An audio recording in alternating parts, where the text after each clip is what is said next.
يا صاح من باب التعامل بالانصاح ومعاملة الإنسان للآخرين.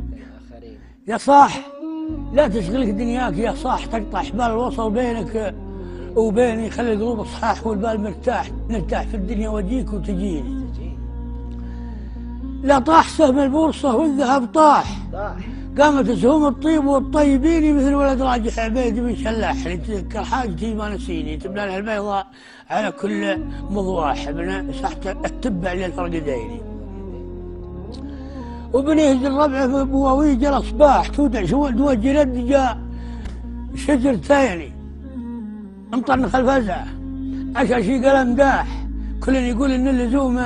يعنيني شبيلهم يما الخلاخيل والداح، لقى امزاحا في الشهيره الثمين يمجادهم غرناب هالورق صداح، مع هالمسحوبه واهل الهجيني بقات للمهمات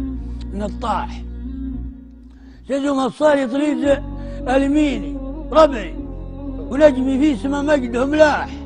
اكل بمدلة الغريب الحزيني، سداتنا ما هي بالغيظ تنباح،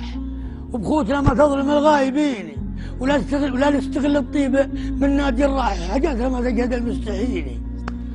ولحن بنس على التجاير والارباح، محصلها اجدادنا الاولين، مثل الفوت ارزاقنا نهب صياح تزين، ولا جعلها ما تزيني مطاح فم الفهد جاي الراح، مطاح فم الفهد الحصين.